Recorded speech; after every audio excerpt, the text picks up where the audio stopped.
Bienvenidos al módulo 2, regímenes para rentas de actividades lucrativas.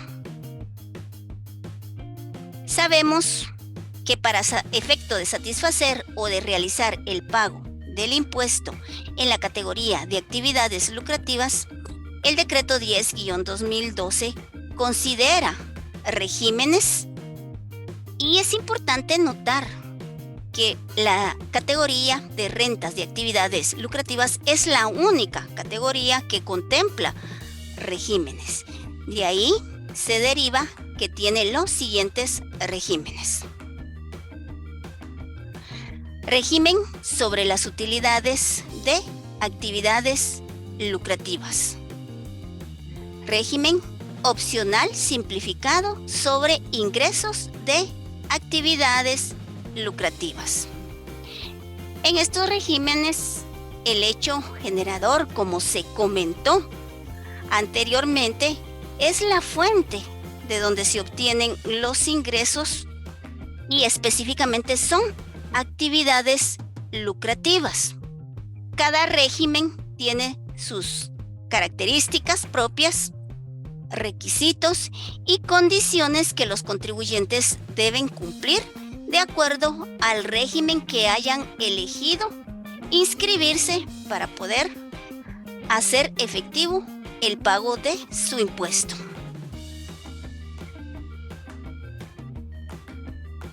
Antes de conocer las características de cada régimen, vimos anteriormente en el módulo 1 aspectos generales sobre las exenciones.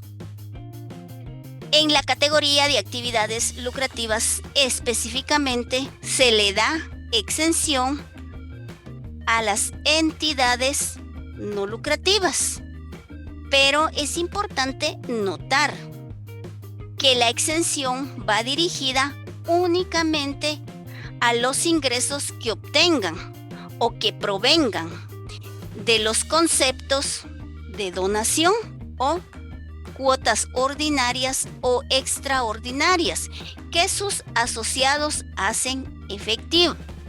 También se debe de tener en consideración que existen ciertos requisitos para que puedan gozar de esta exención. Tal es el caso que los ingresos obtenidos los destinen para los fines para los cuales fueron constituidas y que no se distribuya entre sus miembros asociados ningún excedente. Aquí notemos que la exención es otorgada a la actividad del sujeto pasivo. Hay algo muy importante que debemos de considerar y es que las entidades no lucrativas, indistintamente de las exenciones que la ley le otorga, deben de cumplir con las obligaciones formales que les correspondan y que la exención no tiene alcance para los empleados. Las entidades no lucrativas también es importante que tengan en consideración que son agentes de retención. Continuando con las exenciones, veamos que también este decreto 10-2012 le da exención a las cooperativas, pero únicamente en aquellas transacciones con sus asociados, con otras cooperativas, federaciones y confederaciones. Aquellas operaciones realizadas con terceros sí están gravadas, por lo consiguiente deben de pagar impuesto. Cuando hablamos de personas terceras, nos referimos a aquellas personas que son no asociadas a la cooperativa. Las cooperativas deben de cumplir con las obligaciones tributarias que conlleva estar inscrito ante la administración tributaria. Obligaciones formales, como por ejemplo, estar actualizados. Y cuando corresponda, también deben de cumplir como agentes de retención en el ISR. Veamos ahora aspectos generales sobre la factura especial.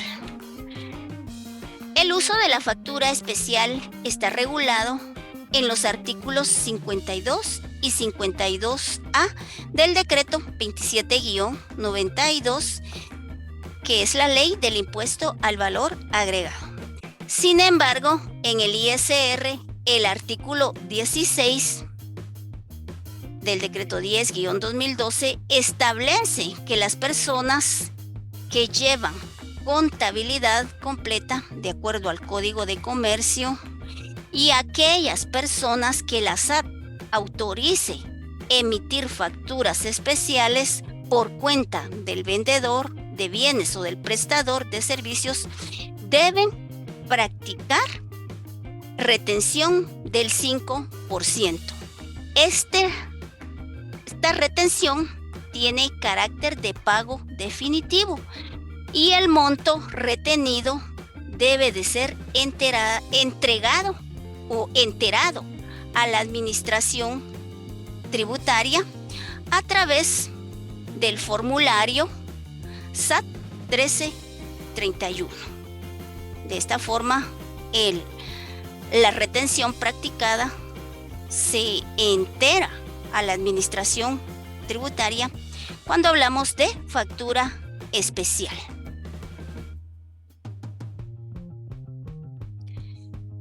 Veamos un poquito sobre las rentas presuntas de los profesionales, las cuales están consideradas dentro de estas actividades lucrativas.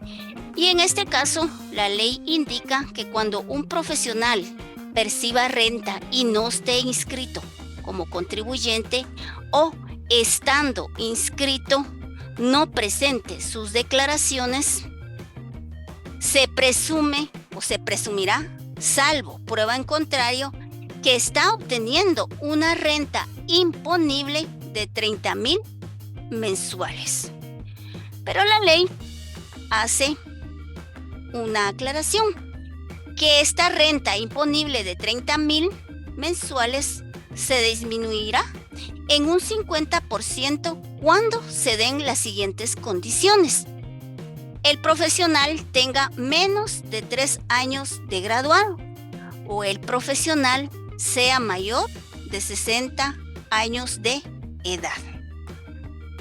Acá la importancia de que un profesional una vez egresado de la universidad debe inscribirse ante la administración tributaria y debe de cumplir con las obligaciones tributarias correspondientes, como lo es una de ellas la declaración de sus ingresos. Porque no anoten que la ley faculta a la administración tributaria a establecer una renta presunta, sobre la cual por supuesto que el contribuyente tendrá el derecho de probar si esta renta presunta es cierta o no. Esto lo puede probar ante la administración tributaria documentalmente.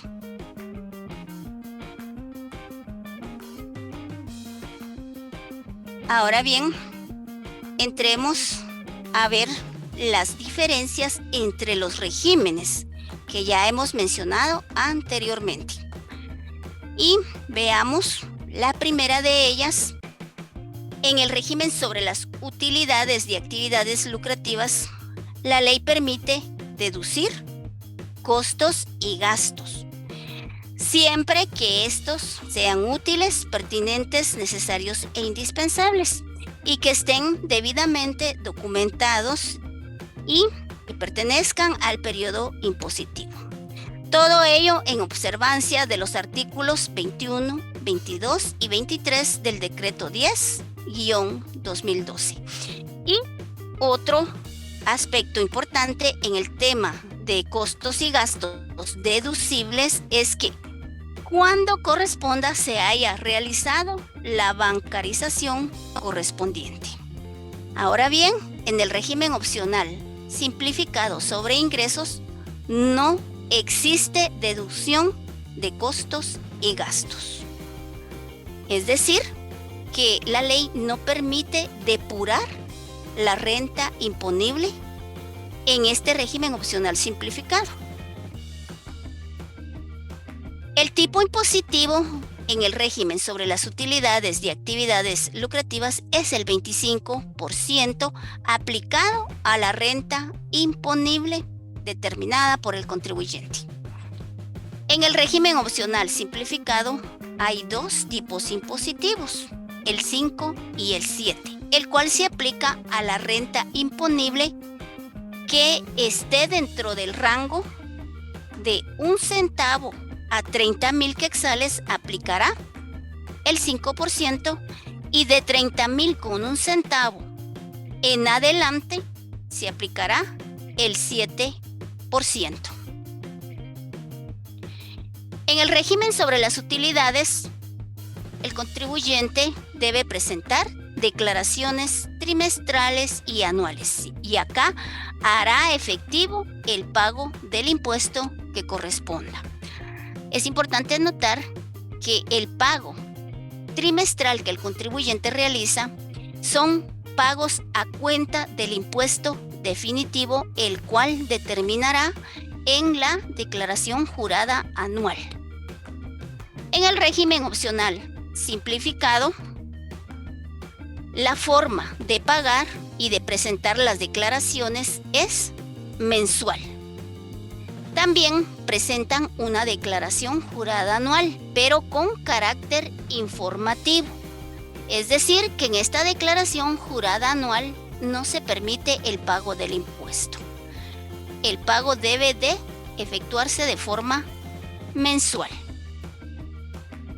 Continuando con las diferencias entre ambos regímenes, veamos que en el régimen sobre las utilidades de actividades lucrativas, las facturas deben de llevar la frase sujeto a pagos trimestrales.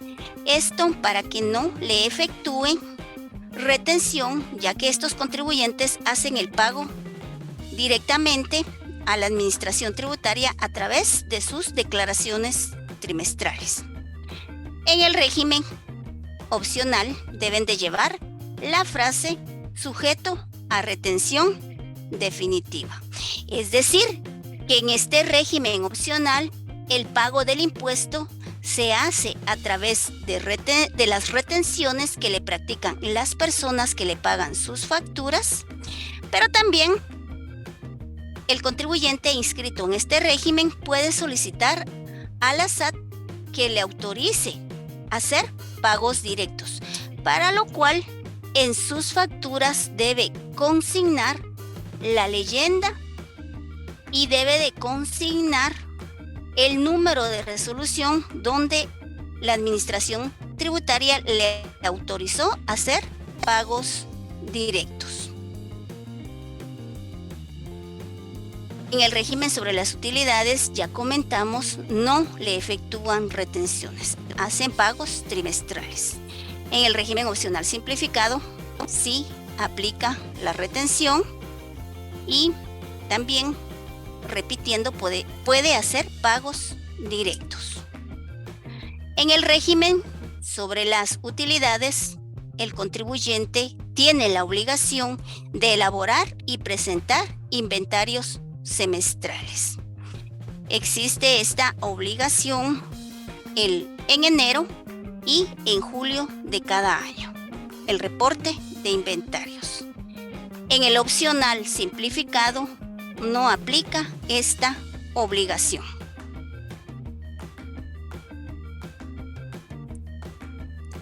Hay obligaciones comunes para ambos regímenes de actividades lucrativas y podemos mencionar la inscripción a un régimen.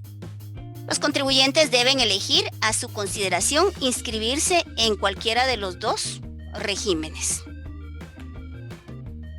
Llevar contabilidad completa. De acuerdo con el Código de Comercio y este libro del impuesto sobre la renta, deben de llevar contabilidad completa, deben utilizar el sistema contable de lo devengado, tanto para los ingresos como para los costos y gastos, excepto para aquellos casos especiales autorizados por la administración tributaria.